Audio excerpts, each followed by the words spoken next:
Retirement for Life. Your passport to a comfortable and confident retirement. The podcast that's equal parts education and entertainment, where we break down the retirement maze with a dash of fun and a heap of wisdom from your host, Christian Sear CPA, the passionate retirement specialist and president of Sear Financial Wealth Advisors, the independent registered investment advisor specializing in the Aim Retirement System.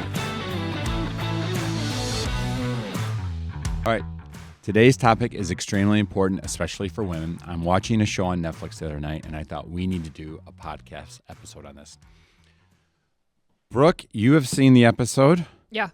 Emma, you have seen it. Yes. Andrea has not. So we're not going to give away the name of the show. We're not going to give away because it's a great show. Yeah. But at the end of the show, this is a true story. Actual husband, actual wife. The couple has lost, how many homes have they lost? 4 homes in the last year. Lost 4 homes, right, due to primarily financial reasons. Mm-hmm. And at the end of the show, the husband finds out that the wife has lost several jobs and has not been working for over a year. Yeah. And the husband's like, you didn't have a job? Yeah. That's why you lost 4 homes, okay? And on top of that, she was in charge of the finances. She was in charge of the finances. So today we're going to be talking to 2 different spouses, okay? And this is, again, very important if you're a woman, but also a man. Spouse number 1 never pays attention to the finances, doesn't know what the finances are, despises the finances, doesn't want to even be in the meeting about finances. Mm-hmm. The other spouse we are talking to today is the guy or gal, there's a lot of women that are same position, that are like, I know everything about my plan. I'm in control of this. I know I balance my checkbook. I know everything to a penny. Both of these situations are bad. So today we're going to talk about this. Andrea. Yes. Do you remember when we used to have seminars? Yep. What did I make everyone at a seminar wear? Everyone had to have a name tag. A name tag. Mm-hmm. I'd like to pick on people. Mm-hmm. It's a great way to get a person's attention if you say their name. If you just say, hey, you. And this is the stereotypical couple that would show up to a seminar, okay? I'm going to say Jim with his name tag on and Mary. Mary would be there listening to every word I would say. What's the next thing? What's that graphic say? She's writing notes. She's like this. Jim, kind of like looking around, looking at his phone. I go, Jim. I'd pick on Jim. Mm-hmm. I'd say, Jim, you tell me, whose idea was it to come here tonight? And of course, the answer is it was Mary's idea. This is a situation that we have to avoid. Let's talk about that. Yeah. Okay? Go ahead. What do we have to say about this situation? I mean, you often say in meetings that I realize coming here is like going to the dentist. You don't really want to be here. Some people don't want to be talking about their finances. Yeah. But we really need to have both spouses there. We realize it's not, necessarily what they both want to do, but it's going to come to a point where one of them is going to pass away and the other one really needs to know what's going on. Yeah. You have that customer that you love so much. She was the one driving the discussion about finances, right? Yeah. And, we had a couple of visits with just her and we asked her if she'd bring her husband and he came and he was not necessarily wanting to be there at first, but by the end of it, he admitted that he needed it and it was really helpful. Mm-hmm. Every situation that we have, especially at first, we'll have a first meeting with just the husband or just the wife. Mm-hmm. But at that second meeting, it's a dead giveaway for me that I don't want to work with this person if he or she is not willing to include their spouse in the meeting. I don't care if their spouse doesn't want to be in the meeting. You remember the other day I said, where is your wife? Mm-hmm. And he goes, well, she's over here. Yeah, well, bring her in. We want to talk. Bring her in, right? Bring her in. And she was right there. It's like, no, I want you to be there. Mm-hmm. It's important, Mom, for you to listen to this because you're probably going to be the one that's there, okay? Right. It's very important to me because ultimately, here's an example. This is one of our clients. This is an example of what really happens and why you need to understand that this is important for both people. Brooke, roll that clip. My situation was that my husband died 1.5 years ago, and he had always taken care of of all the money, and he was really good at it. We didn't have anyone else. He watched the markets and did the thing, and at the end of the month took all the numbers and did all of that. And he knew that when he wasn't here anymore, that I wasn't going to be able to do that, and I didn't want to do that. And he had fixed it so that someone else was going to take over. But I didn't really like these people. I mean, they were nice people, but they were too business for me. They were too far away. Okay, and I needed my hand to be held, and I knew I wasn't going to get it there. So after he passed, I said I have to change this. And we were talking about, we have a lot of clients starting out, not knowing one thing, but like we just saw with the clip, sometimes it can be too late. And even if the spouse thinks they've set up, the other one for success, sometimes it's just not explained and the advisor doesn't walk the client through things easy. You need somebody to work with you both while you're both alive, and then make it easy when one of you is gone also. Right, State because documents. you both need to be comfortable. Mm-hmm. So it doesn't help if, the one spouse is comfortable and wants to work with us, and then, he passes away or she passes away, and the one left doesn't really want to work with us or someone else in that situation. Yeah. You need to be comfortable and know what's going on. Hey there, RFL show listeners. Did you know that 97% of Americans associate the word financial advisor with simply investing money? But sadly, there is one key piece of information most retirees do not realize until it's too late, and sometimes they miss it altogether. And although retirement is this great emotional victory, sadly, it's actually the beginning of the most treacherous part of your financial life. If you're considering working with a fiduciary who works exclusively with retirees and those nearing retirement, go to aimassessment.com. That is AAMassessment.com. Schedule a complimentary one-on-one visit with me. Ask questions about your retirement situation. Learn more about our trademarked Aim Retirement System and see if we may be a good fit for you. It all starts here with the conversation. AIMassessment.com. So, Andrea, tell the audience about our best real life story we have about why this is so important. And that was only a couple, 2 or 3 years ago. Yeah, a few years ago we had, a younger couple, and the husband was sick, and he had been the one that handled everything. And she was not really, in the loop. And he knew that she was going to need someone to get her through when he passed away.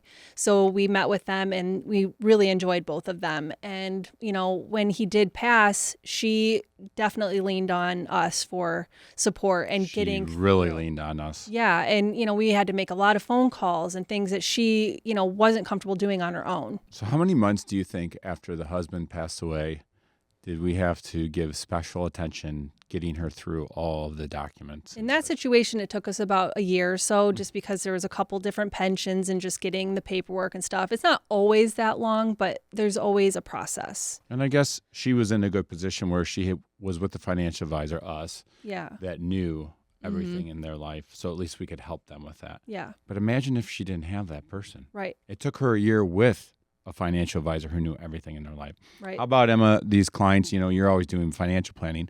How about these clients that don't want to share information or work together? What's that like? Yeah, it's one thing when two people come in and maybe they're on different pages, but it's a totally different thing when you have one client who's married, who is on a completely different page, and they keep their finances 100% separate from their spouse. Yeah. And think about how hard that is, what they're asking us to do. They're asking us to come up with a plan. They're filing taxes jointly, asking us to show them what a Roth conversion looks like, and we don't even have 50% of the details of that plan. It's impossible to even begin to put together a tax strategy for them. Right. Help me save 6 or 7 figures on this very important strategy, but do it without knowing all the facts. I can't tell you how much money my wife has. I can't tell you what her bank account balance is. I can't even show you her tax return. Yeah. Don't ask me to give you an answer without giving me all the facts first, right? Right. There's a lot of differences too, and I think I just saw this last week. You know, I had a poor client. She came in. She's in her mid to late 50s. And after 30 years of marriage, she's getting divorced. There's tears. We're talking through it. Why are they getting divorced? Because they have different values of money. They value work ethic differently. One spouse values saving, working hard. The other spouse values other things in life, right? And this can cause controversy. And I'll tell you another thing, not being able to trust the other spouse with money is crucial. I have a dear friend, and this was decades ago, before I even was a financial advisor. He comes to me and he says, "You're never going to believe what happened to me." I go, "What?" My wife, which is now his ex-wife, she went to the financial advisor, walks into the office, makes up some sob story, which was completely false, not true. She walks into the financial advisor's office and she says, "I need to empty my husband's retirement account." Now, first of all, if somebody comes to you and says, "Empty my husband's retirement account," what do we say? Well, number one, we need to know if there's a financial power of attorney. Number two, 9 times out of 10, the answer is going to be, it's not your account. Right. Well, this advisor, who's no longer in business, by the way, just went ahead and emptied out my friend's retirement account, gave it to the wife. She spent it. She loaned it out to her family. Gone. Guess what? About 5 years later, same friend, my friend, same wife, now ex-wife, same financial advisor. It happened 2 times to this person. You know, that's an example of there's no trust between the two spouses. Yeah. So what about when we have, I love this, in one chair, we got dad who's like Ricky Bobby, wants to get around Daytona 500 as fast as possible. And we got mom who wants to wear a seatbelt when she drives 50 feet across the street. Yeah. What's And that like I in can financial? Think of many like real life clients that we have where this is the case where, Oh, gosh. you know, the wife wants to be in 100% CDs and the man wants us to be in 100% stocks, you know, options, whatever it may be. And that just doesn't work. Not only are we talking about 2 completely different, you know, investment strategies, but they're clearly not on the same page when it comes to what their financial plan is. Right. There's only so much, you know, putting that together. Like there's no 50% CDs, 50% option strategy. You have to have a little bit of communication and get on the same page before we can help you out. That's why when we ask people questions, we'll ask mom the question or dad the question. And a lot of times I use this trick. Like I'll have them write down the answer. You know, I like to do that to you guys. Yeah. Yep. So don't answer out loud, mom and dad, but I want you to give me this answer and write it down. And it's great when you do that with husband and wife. Yep. Is the answer the same? Is it different? Yeah. How about, Andrea, I'm talking about a client, they cannot agree in retirement on where they want to live. Does that cause problems? Definitely. Yeah. I mean, you have one that, you know, and usually I would say in my case, especially, I want to be where my kids or grandkids are at. And maybe the husband just wants to be somewhere warm. So he's in Arizona and she's in Illinois. That doesn't work. Yeah, it's tough. So I think when you're listening to a show like this, on a topic like this, I think what you want to ask yourself, if you do have a spouse, who am I? Am I spouse number one who's in control of everything? If that's you, how much does your wife know right now? Brooke, let me ask you a question. If something would happen to you, what's going to happen in your life? Yeah, actually, that's always the joke between my husband and I. I always say if I was to die tomorrow, he would maybe have a month left in our house before the lights were turned off, the water was turned off. And I think you might say the same thing about your husband. I have said that. I've said, you know, my husband's my emergency contact, but he's going to tell you to call me. Yeah. So Now, of course, Emma has the perfect marriage. So, like, these two are on the same wavelength. But you're a newlywed, so you haven't gotten to that stage yet. That's what you get when you put a CPA and a CFA together. There you go. that's true. So, but if you are seriously, you're that spouse that, and good for you for being that spouse that knows the information. They're probably the one watching this video. Right. If that's you, ask yourself the question, if something happens to me tomorrow, does my spouse know where the estate documents are? Does that person know exactly what that person needs to know if I am gone? Because we have seen it firsthand more times than not the spouse number one that I'm talking to right now, you, and I'm looking at you, have not done a good enough job talking to your spouse about the things that are important. What if you are spouse number three? What if you're watching this podcast and you're like, I don't even know how much money is in our accounts. My spouse takes care of that. Mm-hmm. You are in an even worse position. Yeah. You owe it to yourself to understand what's going on in your financial life. We've seen it too often. Mm-hmm. We're helping spouses. They're clueless. They need to know. Remember this, women, you are going to be around most likely longer than your husband. Please, you owe it to yourself to be on the same page with your spouse about everything. Yeah. And no matter who dies first, it's good to be on the same page. It's good to have an agreement about how you're going to invest your money. It's good to have an agreement as where are you going to live in your retirement. Mm-hmm. I used to make up things like, Brooke, you remember when I used to say it's like Women's Financial Retirement Month? Yeah. What did I do that one time? I made up something. Well, we did Estate planning month in May. It was estate planning month of May. I just wanted to say that in the podcast, but it really wasn't estate planning month. I don't know if this is Women's Financial Planning Month. Probably it's not. But let's just say it is. Every month should be Women's Financial Planning Month. Yeah. And the easiest way to set you and your spouse up, no matter which spouse you are, is having an advisor that makes it easy. Whether one of you is, left or both of you are around, having an advisor that easily can show you step by step what the plan is and what the plan is if one of you is gone.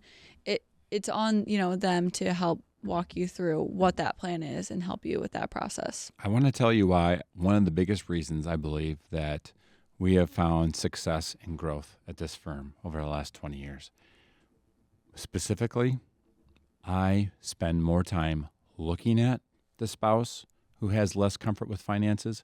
I spend more time explaining things in a way that spouse who's not comfortable with finances can understand. Mm-hmm. And I go out of my way when I'm talking to that spouse who A, doesn't understand or B, doesn't want to be there, to make them feel comfortable, right? At the very least, having a team that you feel comfortable with, even if you don't want to be in that meeting, even if it is like going to the dentist. Yeah.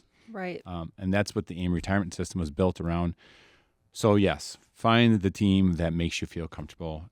And even in the worst case, if you have to go to the dentist, you might as well have a dentist that explains things to you and you feel comfortable with. Right. Yep. All right. Did we do a good job, Brooke, today? Yeah, actually. Yeah. And, the last podcast was 30 minutes long. My fault. I could talk about, you want to talk about France real fast?